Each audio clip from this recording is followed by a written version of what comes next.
Oferta do Sudoeste MN 2010. Permitam-me que no dia em que faço 39 anos faça um cromo introspectivo sobre tudo isto. A verdade é que entro hoje no último ano da minha vida, começado por 3, no último ano dessa década ainda aceitável na vida de uma pessoa que é aos 30, no último ano em que ainda é mais ou menos válida a designação de jovem adulto. Agora parece-me que é só adulto, não é? Sim. Parece que sim. No ano que antecede a irreversível entrada nos entas. É que 200 é pouco provável que uma pessoa saia, a não ser que chegue aos 100. Pois. Mas aos 100 só chega quem tem subsídios, como Manuel Oliveira. Eu não tenho. Há os subsídios para chegar aos 100 e aqueles que vivem sem subsídios. Isso. Muito bom, Essa que é essa. muito bom.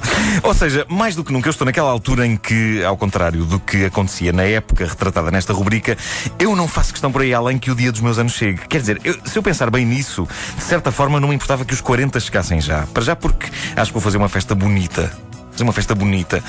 Mas é porque 39 é uma idade estúpida.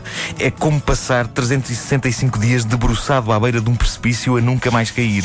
Eu acho que nessas alturas é como quando se vai dar um salto de paraquedas. Se é para saltar, é para saltar.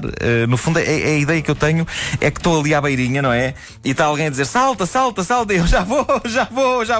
E nunca mais. E para saltar é para saltar. E reparem como eu falo com o ar de quem já deu um salto de paraquedas. Pois eu estava a ouvir-te e pensar, mas que experiência tens tu? Não dei, nem tenciono dar. Há pessoas que, eu quero tanto dar, vou comprar essa experiência, um salto de paraquedas. Não, eu não quero. Porquê? Primeiro porque é alto.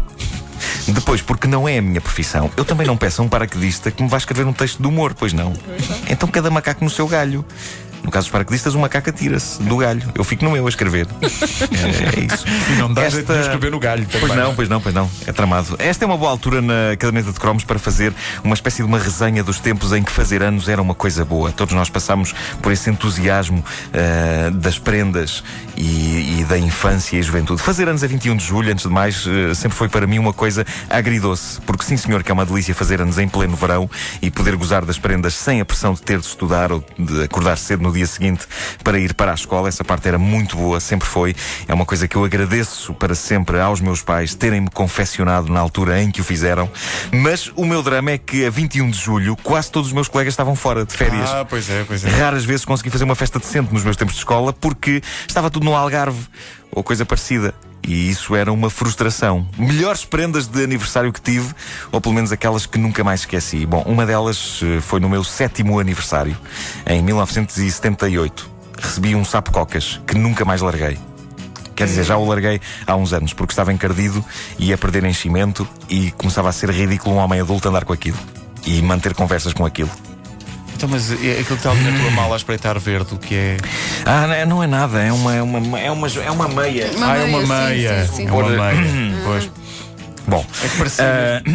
mas é provável que a minha dificuldade em encontrar o amor na adolescência se tenha devido também, em parte, à presença desse sapo-cocas na minha vida. Mas, pronto, em 78 os marretas eram grandes. Claro que e, sim, na verdade, horário para nobre. mim continuam a ser uma das melhores coisas que se criaram para a televisão. Sim. Mas é verdade, em horário nobre. Em horário Bonecos nobre em horário da nobre. televisão. Só voltaria a acontecer com o Contra-Informação. Eu era absolutamente fanático dos marretas. Aliás, havemos de fazer um cromo só dedicado aos marretas. Mas, para já, o que precisam de saber é que eu era fanático, eu implorei para que me fosse oferecido pelos anos um sapo-cocas e ele chegou e foi um grande companheiro que eu tive nos bons e nos maus momentos. Os maus momentos eram para ele, sobretudo, porque aquilo que eu não conseguia fazer na escola, que era ripostar e dar umas chapadas nos meninos que me batiam, eu fazia em casa ao sapo-cocas. Coitado do Cocas. Ele era de facto um fantoche nas tuas mãos. É verdade. E não só isso, mas eu fazia outro tipo de experiências. Eu lembro-me que me dava particular gozo criar como que umas catapultas artesanais para atirar aquele sapo a grandes distâncias. Começa a Coitado. ter muita pena desse Cocas. Coitado. Deve ter sofrido a bom sofrer. Outra prenda marcante, já foi falada aqui na caderneta de cromos, foi em 79, se não me engano, foi o jogo dos Correios da Majora, aquela famosa caixa com postais, vales, carimbos, selos, tudo o que um petis precisa para simular que o seu quarto é uma estação dos CTT. Isso marcou-me muito e não foi a única prenda marcante do aniversário de 79. Esse ano recebi também o disco com a banda sonora da Abelha Maia, que é um álbum inesquecível. Cada canção equivale a uma personagem da série. Foi o primeiro disco conceptual das nossas vidas, se não me engano. Então quer dizer, esse foi um ano absolutamente extraordinário. Aconteceram-de coisas absolutamente extraordinárias. Prendas incríveis. Foi. Incrível. Em 80 foi-me oferecido o primeiro cheque-disco da minha vida. Era fascinante, pouco espetacular como presente, porque não é grande coisa no dia de anos uma pessoa abrir um envelope e sacar um papel lá de dentro. Mas é magnífica a sensação de entrar numa loja de discos e de estar ali a ponderar que disco levar. E vocês sabem que disco levei porque já gozaram comigo à conta disto. Levei Macho Man, dos Village People. Meu Deus do Porque céu. era 1980, eu tinha... Estava a dar e era moderno. Tinha 9 anos, eles eram cowboys e índios e polícias e homens das obras e eu não sabia o que era aquilo. Era Não, isso. desculpas. Pois, exato. Era isso ao Chiquitita. Pois era. Usava. Nesse ano tive outra prenda inesquecível, que foi o jogo de tabuleiro dos Marretas. Não me lembro de nada do jogo a não ser da caixa, mas sei que era espetacular. Em 80 jogo para de mim, tabuleiro dos Marretas? um jogo de tabuleiro, eu acho que é uma coisa limitadíssima, eu andei à procura na net. Um jogo português, chamava-se o jogo Mas dos é Marretas, tipo não me uma engano. corrida, um jogo da glória, Era mas com... uma espécie assim, tinha um tabuleiro e tinha umas cartas. Já não me lembro bem do jogo. Adoraria que algum ouvinte nosso que tem esse jogo que dissesse alguma coisa, que mostrasse fotografias.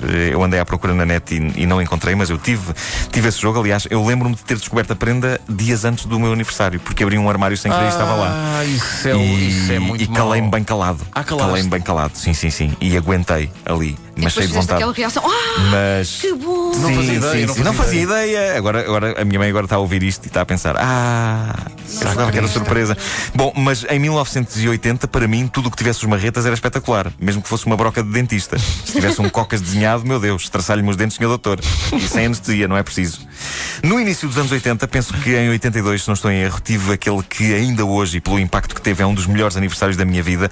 82 foi um ano grandioso para todo o petis fã de Asterix, porque foi o ano em que a empresa indiana Farage, sediada no Martim Muniz e especializada sobretudo em importação de especiarias, decidiu trazer mais do que caril para Portugal. E então eles foram os importadores da mais fenomenal coleção de bonecos da história, que é o chamado Play Asterix.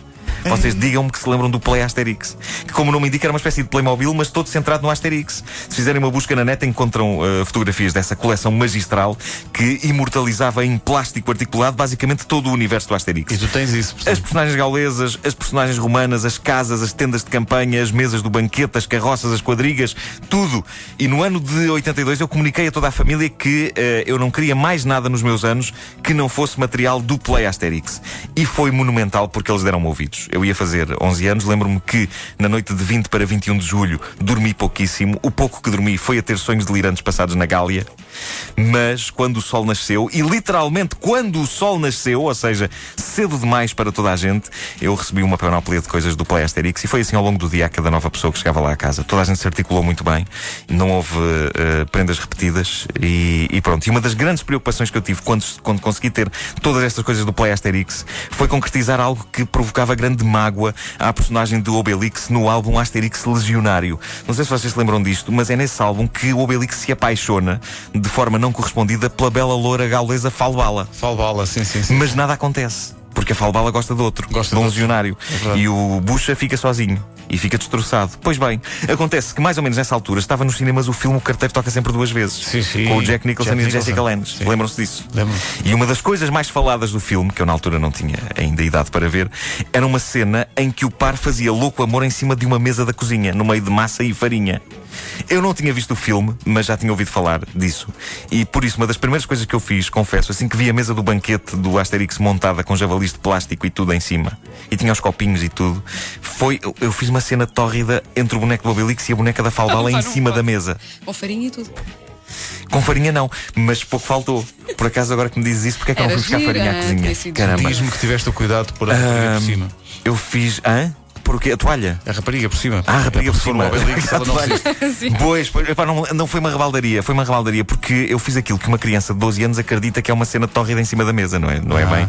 Basicamente pus os dois bonecos às reboletas em cima da mesa. Mas a minha preocupação era que, pelo menos na minha casa, o Badocha ficasse com a miúda gira. Lá está. Ora bem, a dimensão disto. E foi uma sorte quando passaste a noite a sonhar com aventuras na Gália. Foi uma sorte os bordos não terem chegado lá, porque senão poderia muito bem chamar-se Algália. Bravo. Mas a coisa mais inacreditável sobre este meu aniversário, agora os meus 39 anos, foi a reflexão que eu fiz ontem à noite. Então? Para o ano, eu passo a ser o target desta cantiga. Não pode ser. Que maravilha.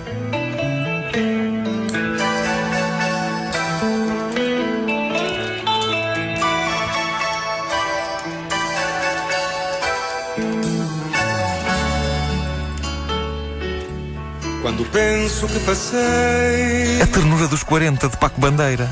feiras de solidão. E eu lembro-me de ouvir isto há anos e de pensar que isto era uma canção de pessoa idosa. Mas não é aos 40 anos, não és assim tão velho para fazeres um. Não. Eu os Mas- 40 são os novos 30. Pois são, mas se vocês ouvirem bem esta letra, Que não senti. isto parece um homem de 80 anos a despedir-se da vida. Isto é o My Way, mas em Elvas. É.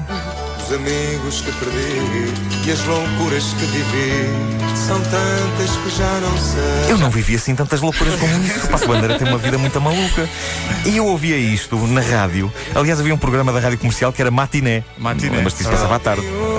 Eu ouvia isto no Despertar de E António Salgado tinha e Cardoso. nunca mais me esqueci do tema musical que abria o programa Matiné, que ainda hoje considero das melhores letras de um tema de um programa de rádio. Que era como? Que era assim, faz aí uma pausa no Paco Bandeira para eu me concentrar. Era Matiné. A expressão portuguesa a ocupar o espaço é matiné. Pá, nunca ninguém escreveu a letra, a expressão portuguesa a ocupar o espaço. Que maravilha. Que maravilha. Mas a verdade é que a ternura dos 40 de Paco Bandeira passava no programa Matiné da Rádio Comercial, que se ouvia à tarde, na onda média, na casa da minha avó, e eu ouvia isto e pensava, música de... Até porque a minha avó gostava disto, não é? Claro. A minha avó era uma pessoa idosa. Claro. E portanto eu pensava, 40, pá, E agora vês que está mesmo aí a velhice. estar mesmo aí Agora ao ver a estou quase lá. Falta um ano para esta música passar a ser O teu toque de telemóvel. o meu toque de telemóvel, por exemplo. Realmente, e como diz Paco Bandeira sabiamente, não adianta deitar contas à vida.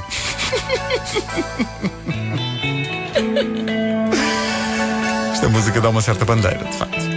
Paco Bandeira, a ternura dos 40, na caderneta de cromos com o Nuno Marco. Sabes que eu gosto de imaginar um projeto musical em que os da Weasel homenageiam e arranjam samples de músicas de Paco Bandeira. Chamava-se Pac-Man Deira.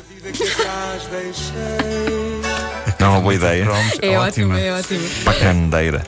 Caderneta de cromos é uma oferta Sudoeste TMN 2010, onde infelizmente Eu estou ok, tu estás ok, ele está ok, nós estamos ok, vós estáis ok, eles estão ok. Quando falamos em seguro automóvel, a conjugação é simples. Tudo está ok quando acaba em OK Auto, agora com 25% de desconto. Ligue 217-200-500 e fica ok em ok.pt. Sujeito ao prémio mínimo aplicável na subscrição de seguros automóvel 27.1 a 30 do 4. Desconto sobre o prémio comercial. Esta informação não dispensa a consulta de informação pré-contratual e contratual legalmente exigida. OK Seguros, marca da Via Direta, Companhia de Seguros S.A. registada na ASF sob o número 1142.